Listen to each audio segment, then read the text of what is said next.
Hello, and welcome back to the Observations podcast. I'm Matt Davis, the International Elections Correspondent. Today, we have another episode in our series on elections that shook the world. This episode will take us into the 21st century and take us to Eastern Europe. In 2004, Leonid Kuchma, the second president of Ukraine, announced that he would not seek re-election in the wake of his increasing unpopularity. This led to a political vacuum and a highly contested election between two frontrunners, Viktor Yushchenko and Viktor Yanukovych.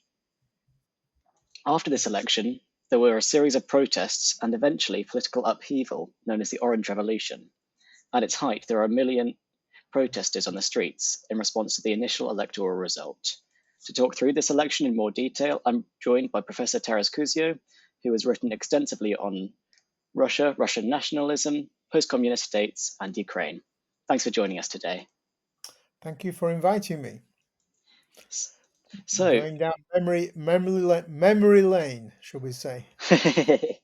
yes, I know you've written quite a lot of stuff quite close to the time of all of this.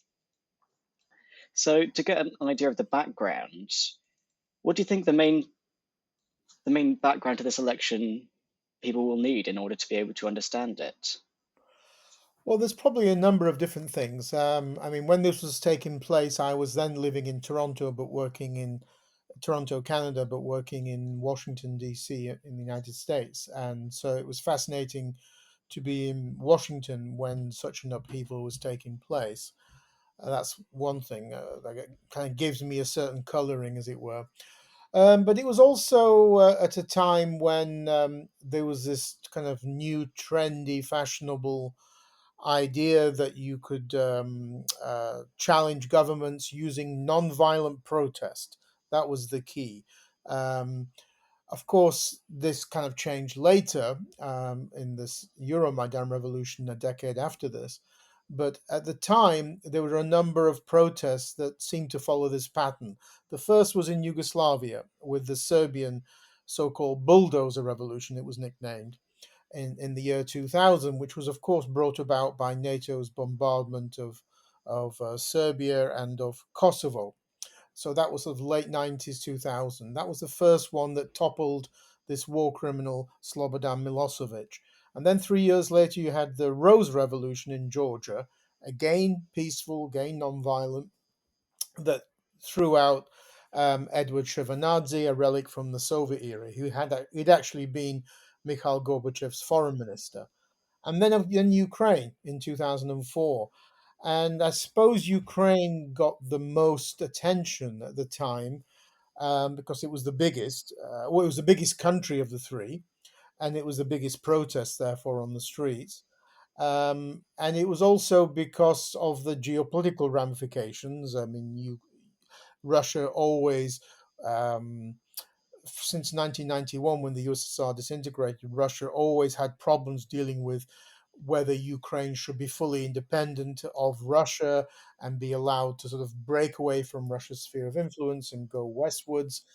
This was 4 years at that stage, 4 years into what we now have, a quarter of a century of Vladimir Putin's rule of Russia. So then it was only 4 years into that Putin's rule. So he wasn't as nationalistic in 2004 as he became later, which I think also impacted on, shall we say, not on the degree to which Russia intervened.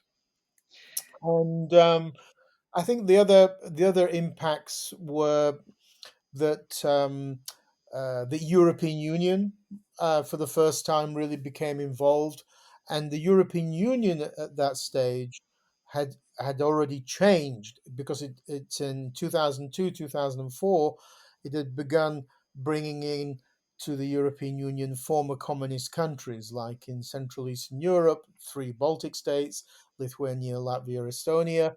So those Central East European and Baltic countries had a direct interest in what was taking place in Ukraine. It wasn't that which wasn't true, say, of I don't know Spain, Portugal, or France at the time.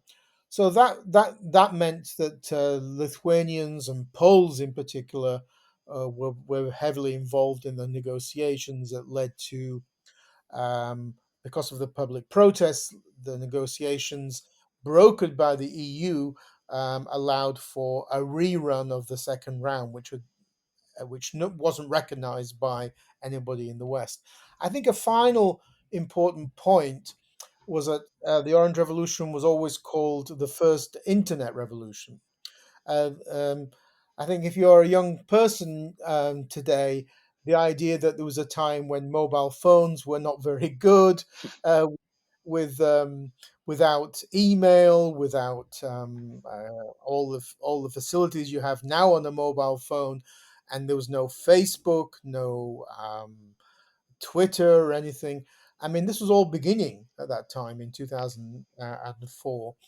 The mobile phone I remember I had in Washington at that time was a BlackBerry, a handheld BlackBerry, which had very basic email, and that all didn't change till Android and iPhones began about 4 or 5 years later.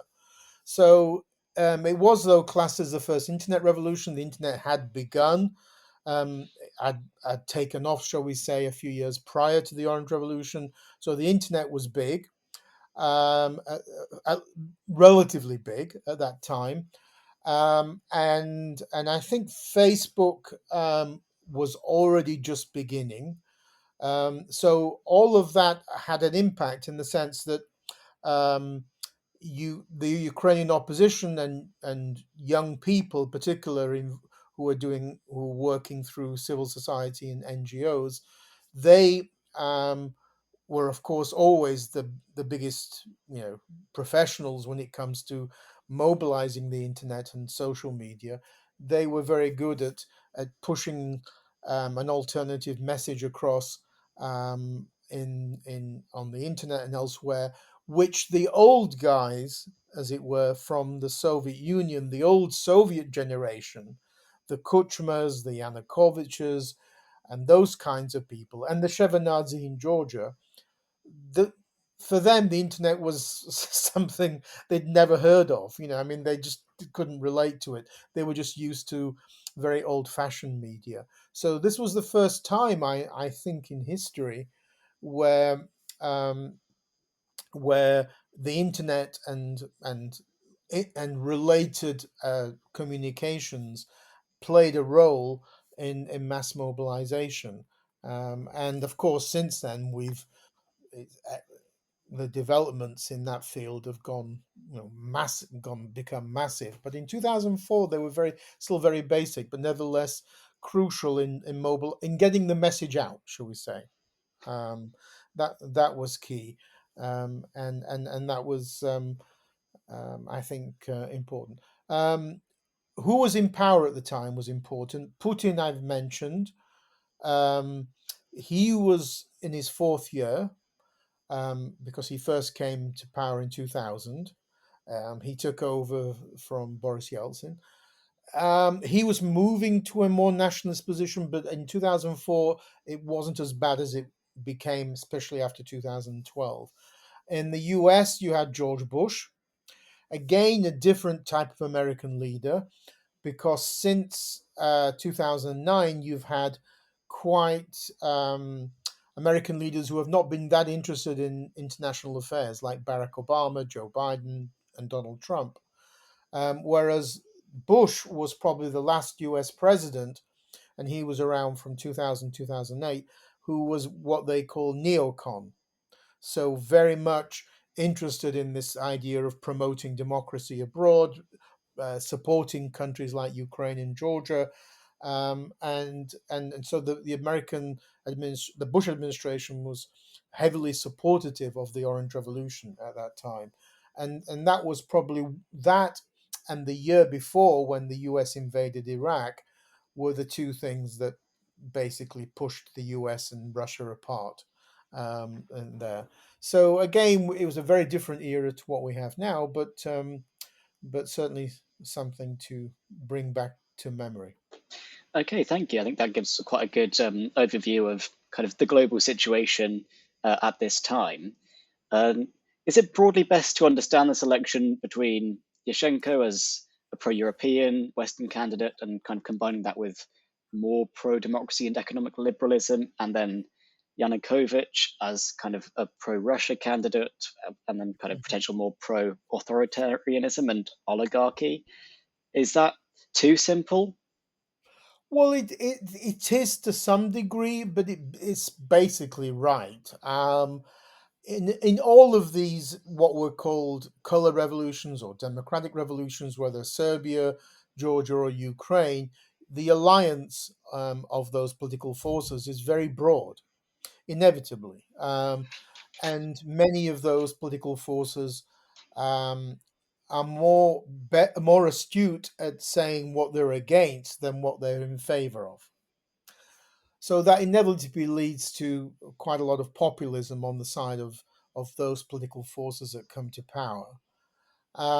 So that's certainly true. You did have a wide range of people in the Orange Coalition, ranging from, as you say, kind of center right, typical pro market economy politicians like Viktor Yushchenko, who had been head of the central bank, and then you had, shall we say, more centre left, in Britain, New Labour style um, politicians like Yulia Tymoshenko, who many accused of being a populist. And one of the tragedies of the Orange Revolution and subsequent Orange governments was that Tymoshenko and Yushchenko could never get on. I mean, this personal quarreling plagued the next 5 years of Yushchenko's presidency. So there was that coalition, and there was even a quite relatively moderate socialist party also supported the Orange Revolution, led by Alexander Moroz. But then he, a few years later, kind of aligned with Yanukovych. Yanukovych, Viktor Yanukovych, came from a, um, a very specific background. And in that sense, he wasn't a typical kind of just centrist or kind of authoritarian politician, because he came from a criminal background, I would argue. I mean, in that Wild West transition you had in the 1990s in that region of the world, Russia, Ukraine, and elsewhere, um, you basically had, I think, people made money in, you can divide them into two groups. One you could call white collar criminals, which we have in the West. I mean, people bending the rules in the City of London and Wall Street, through personal connections, but they don't have blood on their hands. And then you have others who were out and out gangsters, and they did have blood on their hands, and they made their fortunes by killing. And I think that those two groups of people existed in that part of the world, and the Yanukovyches, who came from Donetsk in the east, which became famous after 2014 as a kind of a place where Russia stirred up separatism. Um, they had grown out of organized crime and or criminal activities, shall we say, which merged with a growing market economy in the 1990s. And Donetsk and Crimea, I think not coincidentally, also pro-Russian, were the bastions of that criminality in the 1990s inside Ukraine. And what they did was by the late 1990s, um, those who had come out on top in the kind of um, the gangster fights of the 90s were Yanukovych, and particularly his oligarchic ally, Rinat Akhmetov, the a few years until a few years ago, the wealthiest oligarch in Ukraine. Those two came together in the late 90s and formed a formidable political force called the Party of Regions. And that kind of forcibly united these warring clans under one roof. It The purpose of these political formations was to obtain political protection for former criminals or acting criminals, as it were. In Russian, this is called a krysha, a kind of a roof, a protective roof, as it were. Because by going into government and politics, you can control the prosecutor's office, the judiciary, and this kind of thing.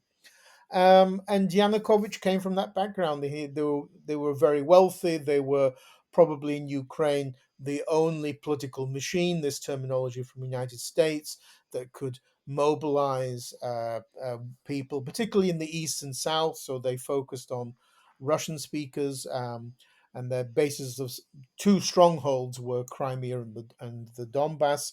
Donbass being this region of East Ukraine, Donetsk and Luhansk. And so, yes, he would have been, by when we talk about this phrase pro Russian, it's a very broad phrase. I mean, it can mean many different things. It can mean that you're just a Russian speaker and you like Russian culture, but it also can mean that you want to be part of the Russian sphere of influence geopolitically. You don't want anything to do with Europe. So that it's a very broad umbrella for a very wide ranging group of people. For example, the current Ukrainian president, Volodymyr Zelensky, was a Russian speaker when he was elected president in 2019. He comes from not from Donetsk, he comes from Dnipropetrovsk, which is the region to the west of Donetsk. Um, but he's relatively young, and you could call him post-Soviet. I mean, he grew up in after the USSR disintegrated and Ukraine is an independent state. So he wasn't nostalgic for the past. And I think, to me, what was fascinating comparing, shall we say, Britain, where I grew up in, and this kind of region, is that the voters that Yanukovych managed to mobilize are similar to the voters who backed Brexit. These are what many would call the disenfranchised, the marginalized. In Britain, this would have been. I grew up in West Yorkshire, where you had a lot of industry until the 1980s and 90s. Those industries closed, and surprise, surprise, that was a region that voted heavily for Brexit. Even though it was a formerly working class area, because formerly these people who previously had very good jobs felt that they'd been screwed by the system. They felt that they'd been marginalized, ignored, and they wanted to put two fingers up to the establishment with Brexit. And the kind of voters that Yanukovych mobilized were similar in that they felt they had suffered in the 1990s with the collapse of the Soviet Union, factories closing, coal mines closing, that they weren't getting they weren't having the same standard of living they had in the Soviet Union. They were nostalgic. Brexit voters were nostalgic for some mythical British past, and these guys were nostalgic for the Soviet Union. So very similar kind of voters. In Ukrainian, they would be called marginalized or transition losers, that kind of people, and those they had previously voted for the communists in the 1990s, and then in the 2000s voted for Yanukovych's Party of Regions. So certainly there were two worldviews here clashing, and that was the way the 2004 elections and the Orange Revolution was portrayed as a clash between, shall we say, one group looking to the past, nostalgic for the past, nostalgic for Russia, nostalgic for the Soviet Union. This would have been Yanukovych and his voters. And then another group, a lot of young people, a lot of people born in the late 80s or 1990s, um, middle class people, particularly young, the new business sector, the new middle class, emerging middle class, those would have been looking to the West, to Europe. They weren't nostalgic for the past. They were glad the past was gone. So in that sense, it was a clash between two very different outlooks, which was replicated in the way the country was split on those questions. So yes, I think it is, in a very broad sense, a way to say yes, there were two different competing visions at that time, and certainly nobody could accuse Yushchenko of having, made loads of money during this Wild West transition. He wasn't corrupt. He was certainly pro-Western. His wife was American, Ukrainian, whereas Yanukovych was, the exemplar of that Wild West gangster transition of the 1990s. Yeah, so you see those two sides in that kind of say gangster tradition there. So now my understanding is that the previous president Kuchma was really quite unpopular by the time of the election, and had in the previous few years been implicated in the murder of a journalist known as Kuchma-gate. Mhm. So whilst he himself was not running in these elections, do you think it impacted the sort of influence he might have wanted to have over them, or do you think he kind of managed to hold that influence anyway? Well, in many ways, we have to compare and contrast. In 2004, Kuchma did not send goons and military to the streets to shoot protesters. There was no bloodshed. In 2014, a decade later, when Yanukovych was president, he did, because he was a gangster. And 100 protesters were murdered in 2014. So I think Kuchma, for all his faults, can have to his credit that he doesn't have blood on his hands from the Orange Revolution. In 2004, Kuchma couldn't stand again because by the Ukrainian constitution, like most presidential constitutions, you can only stand twice. You can only have two presidential terms, and he'd had one in the 90s and then one from 99 to 2004. So he was looking to Yanukovych as his successor, but I mean, he wasn't trying to block Yushchenko either. I mean, he brought in the EU to negotiate a compromise, which they did, and the second round was rerun, and Yushchenko won that. So Kuchma facilitated, shall we say, a democratic rerun of those elections. At the same time, on this question of Kuchma's coloured past, yes, there was a scandal um, called the Kuchmagate scandal in late 2000, whereby a bodyguard from his office claimed to have tapes that he'd made illicitly in his office, where Kuchma was talking about sending goons out to beat up journalists. I mean, this is fascinating in itself because I asked when I was working in Washington, I asked, would this ever happen in the United States? For example, in the White House, if a member of the Secret Service, the same job, bodyguards, would a member of the Secret Service also do something if they heard a president doing something illegal? And they said no, they would turn a blind eye. They wouldn't regard that as being part of their duty to do that. So so that's one question. This bodyguard was called Melnichenko. He unveiled tapes uh, pointing the finger at Kuchma in November 2000. This led to massive public protests called Ukraine Without Kuchma, leading up to the 2001 and then 2002 elections, parliamentary elections. Um, a journalist was found murdered, in fact, murdered and beheaded outside Kiev. The whole saga of this, nevertheless, still smells very strange. Why do I say that? Um, because on the actual tape that was released, and these tapes have been analyzed by countless people, on the actual tape, Kuchma says to the police chief, "I want this asshole, this journalist, taken out to the outskirts of Kiev and given a good hiding, and then just left there." He never says on the tape, "I want him killed." So there is a strong suspicion that there was something else happening at the time, that somebody was trying to blackmail Kuchma by taking this evidence and then killing the journalist and pinning that on him, because there's no record, there's no evidence of Kuchma actually ordering his murder. Yes, he's obviously, what he did was illegal, ordering a journalist to be beaten up, but that's very different to having him murdered.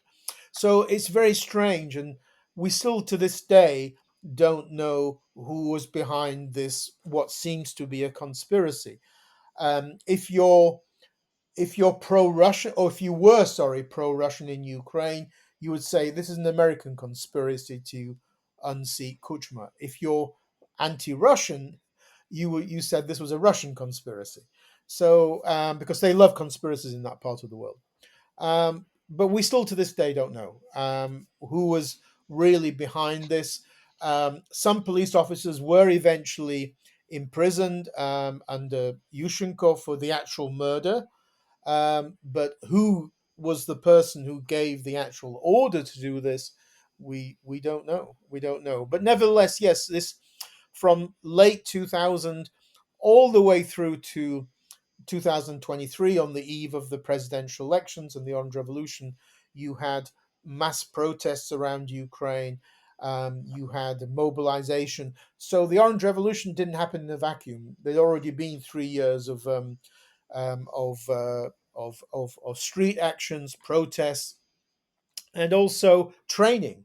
What happened with these revolutions is that you had roving groups of instructors going from Serbia to Georgia, Georgia to Ukraine, and elsewhere, who were basically guns for hire. You know, they were being probably paid by British or American democratic promotion foundations, like in Britain, the Westminster Foundation for Democracy or National Endowment for Democracy in America, and they were then training young Ukrainians.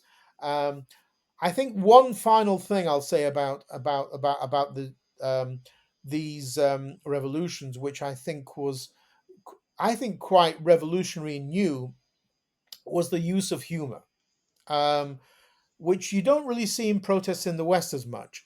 And I think that it was a very good way of tackling authoritarian regimes. That you not of course you ridiculed them, but you laughed at them. You made jokes about them. And I'll give you one example. I remember seeing on the main, like the Oxford Street of Kiev, the Khreshchatyk, one weekend when the traffic was not allowed to drive down there, so it's full of pedestrians. I saw a long line of young men walking wearing prison uniforms, and I thought this is really weird. You don't normally see that. Um, but they were just students dressed up as prisoners, and they were saying they were going off to vote for Yanukovych. So they were pretending to be his voters, and pretending to back Yanukovych because Yanukovych had been twice in prison. So this was like making fun of Yanukovych as an ex prisoner, saying yeah, all the people who are in prison are going to vote for him. It is I mean, this kind of, I think, humor um, was very good as well at breaking down fear amongst some people about going out on the streets, because the protests became just like a big carnival. It was a big rock show. It was a carnival. It was a good time. It was like Glastonbury in Kiev. I mean, this is what it felt like. It wasn't. Nobody felt kind of felt as though they were under threat, as it were. There you go. I mean, that's quite the image there with these, with all of these prisoners, all these big prison Fake uniforms. prisoners, yes, Yes, yes. yeah, yeah, exactly. Um, um, All right. but it's what's amusing about it now, if we put it into context with Donald Trump, is that I remember in 2004 I was working. I think I was doing election monitoring for the National Democratic Institute, which is linked to the Democratic Party in the U.S. And they were out looking at me and telling me, how can Ukrainians vote for an ex-prisoner, Yanukovych? How can they vote for somebody who was twice in jail? Isn't that ironic today when they've got a president in the US who's been convicted 33 times and he's the president of the US? So it's very ironic how history can come and bite you after you've kind of ridiculed the Ukrainians, and the Americans have got the president they deserve. Well, there we go. So we'll stop for a quick break, and then I've got just a few more questions for you later on.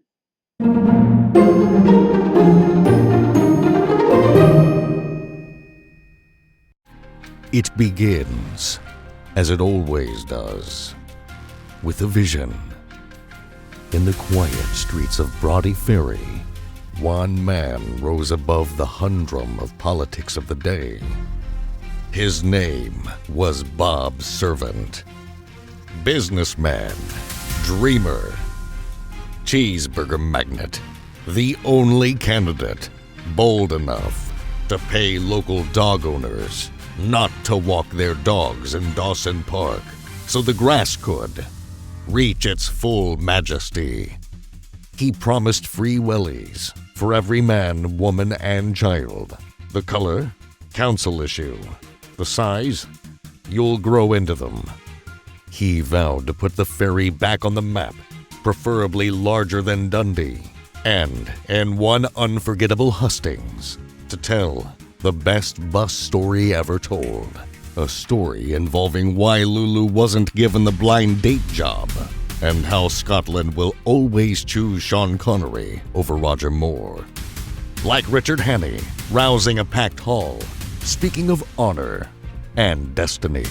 But Bob's destiny was different. His speeches could leap from that bus story, retold in ever greater detail, to the sovereignty of the South Atlantic. And in his BBC debate, with the wind whipping in from the Tay, he delivered the words that would echo through the ages. Give us back the Falklands!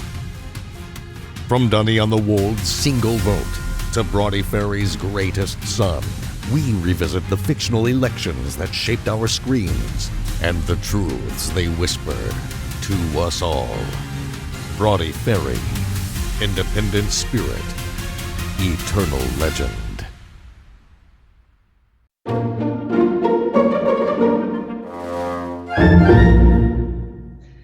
And welcome back. So, in an article fairly close to the time, I believe you claimed that this was the dirtiest election in Ukraine's history. Now, this was written, as I say, kind of fairly close to when that election took place.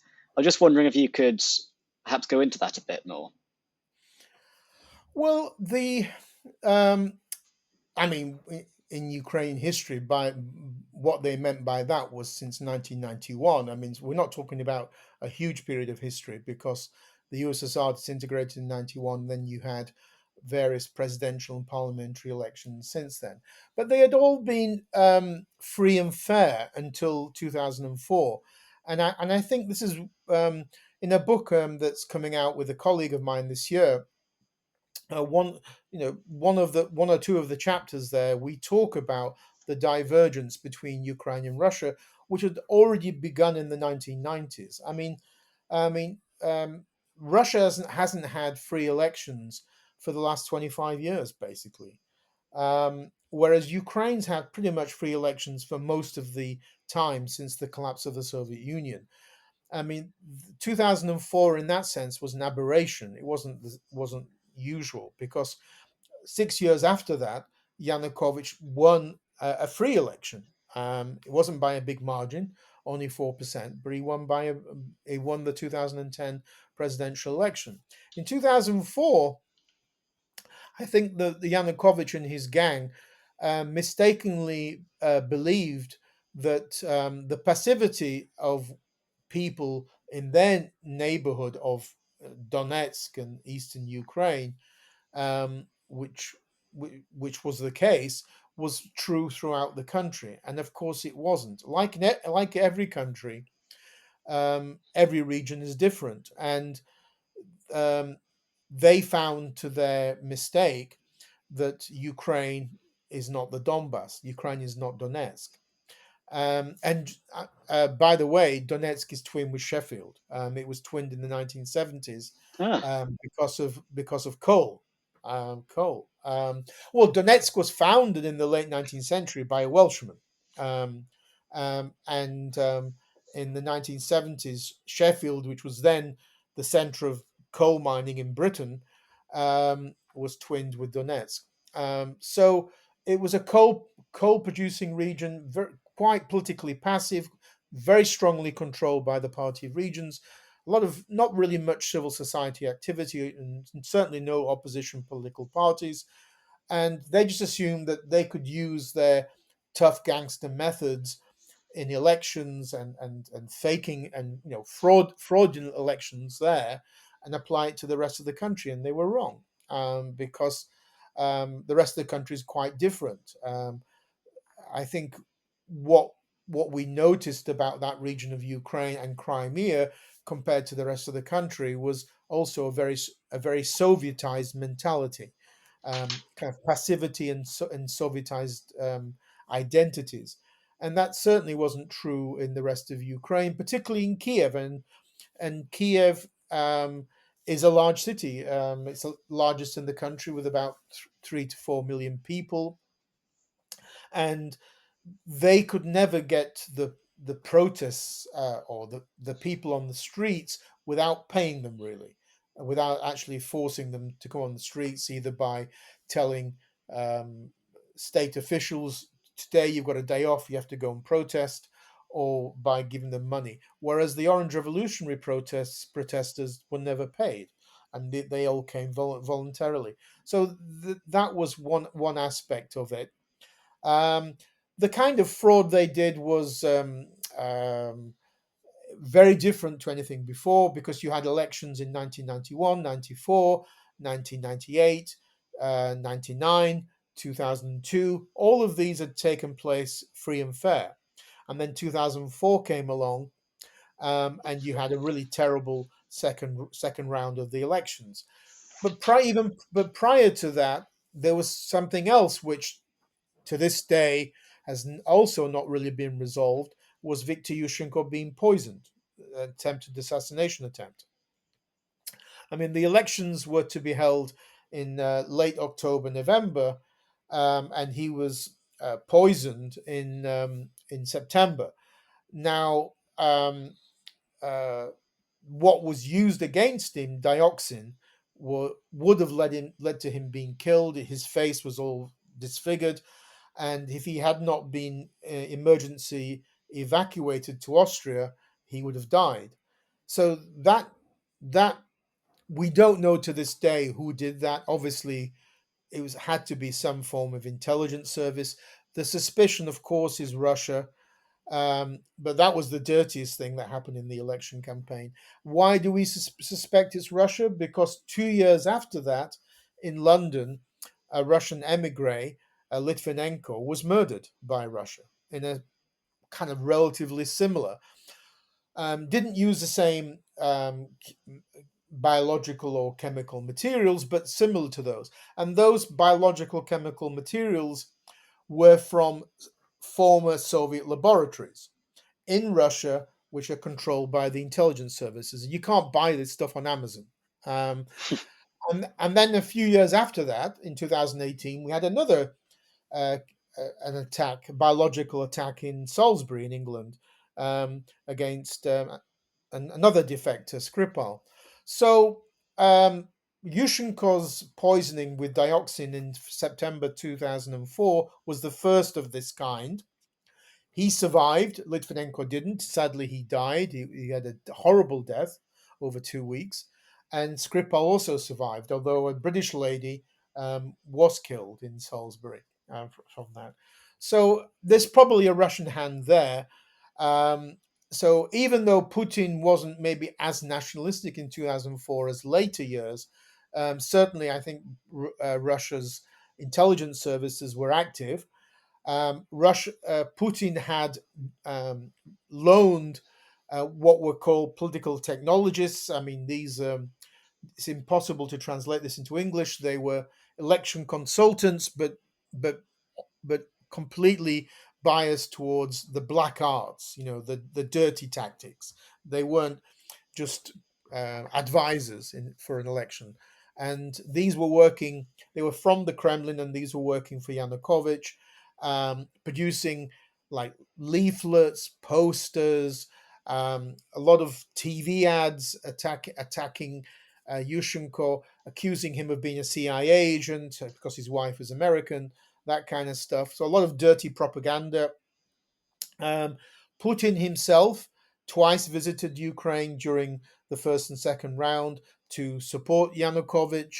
Um, And so, I mean, besides that, I think there's a lot of violence as well by goons or vigilantes hired by Yanukovych, these kind of, shall we say, low-level hitmen. So there was various types of election fraud, and all of this was quite shocking because it never had happened before, and it reinforced the stereotype of the people from that region of Ukraine, a negative stereotype. But it didn't lead to. I think what they expected was that Ukrainians would act like they act in Donetsk and just say, "Okay, we're off home," and it did the opposite. It actually made people angry, and more people came on the streets. Um, and Because of the mass protests, because Kuchma wasn't so bad in that sense, he didn't. He refused to use violence to quash the protesters, and he brought in the European Union to broker a compromise. So there was a way through that crisis, and Ukraine redid the second round after that round was annulled by the Supreme Court and not recognized by the Ukrainian Parliament. And so Yushchenko eventually won. I think one thing we have to take into account is that this kind of democratic pushback, shall we say, is only possible if the country has not yet become a fully authoritarian system. So Ukraine in 2004 was not. No matter how much we dislike Kuchma and his corrupt oligarchs, and so it was still a relatively pluralistic country with free media, opposition parties, and so on, and Ukrainian politicians active in parliament, free elections. This kind of democratic pushback is impossible in countries like Belarus and Russia. It's impossible because they're dictatorships, and they will bring out people on the streets and shoot them. In the year in the year 2020, mass protests broke out in Belarus against election fraud, blatant election fraud, and they just brought in Belarusian goons and Russian goons. They brought in Russian goons and just did mass protests, and they've put about 2,000 people in jail. So in Ukraine, it wasn't yet an authoritarian system, but of course the fear was that if Yanukovych is allowed to get away with this, he's going to impose. He's going to take Ukraine along the Russian path, and that was another reason why people came out on the streets. I think the negative side to this is that the European Union, um, yes, they played a positive role in negotiating a compromise that allowed for a rerun of the second round and Yushchenko to win. But at the same time, Ukraine was not considered as a European country. Um, so, if you think about this from a longer term perspective, it took Brussels decades to actually perceive Ukraine and Ukrainians as European. In 2004, that was not the case. There was a massive enlargement of the EU at that time, which brought in Central European countries, Poland, Czech Republic, Slovakia, Hungary, etc., Baltic states. But the EU had nothing to give Ukraine at that time.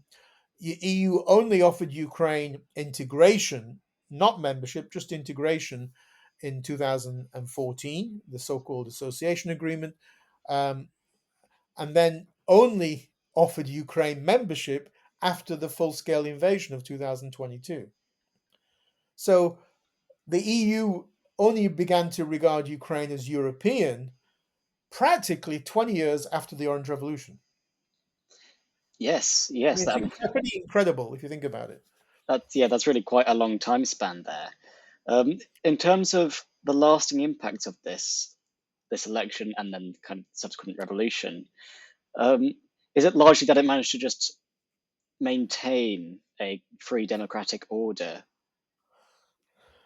Well, it's if you, I think Ukrainians look at this in a broader perspective because they, and they compare themselves to their neighbors.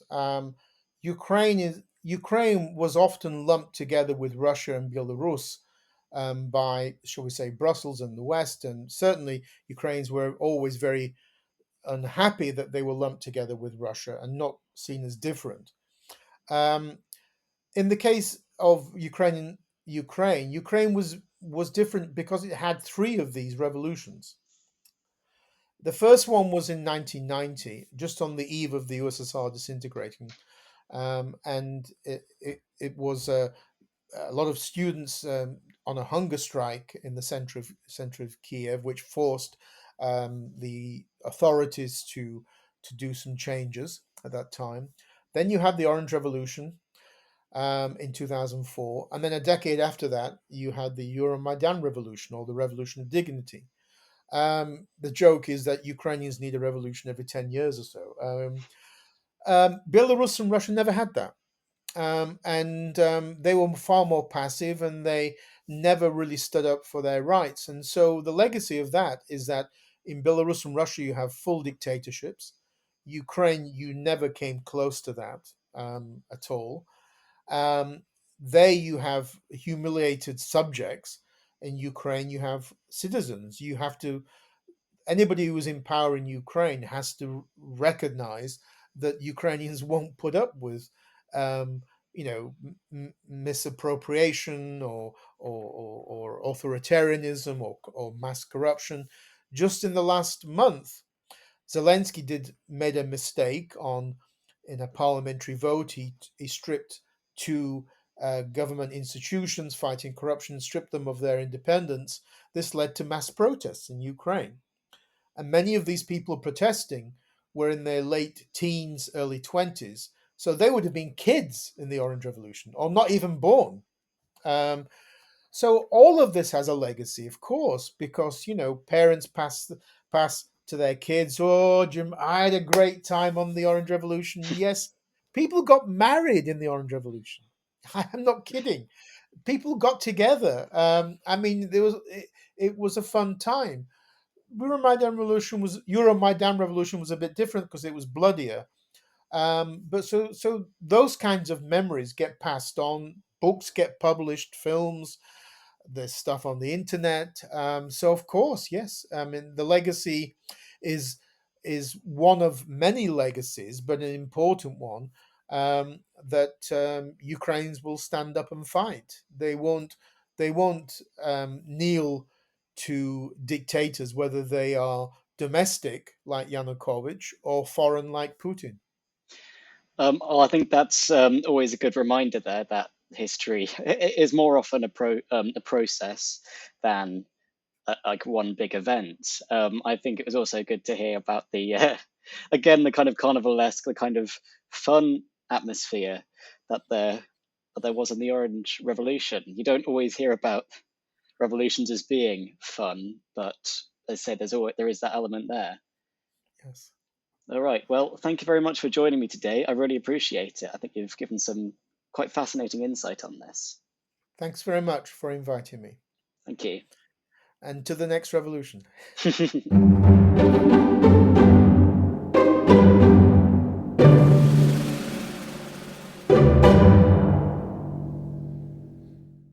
The Observations podcast is being brought to you by Democracy Volunteers, the UK's leading election observation group. Democracy Volunteers is non-partisan and does not necessarily share the opinions of participants in the podcast. It brings the podcast to you to improve knowledge of elections, both national and international.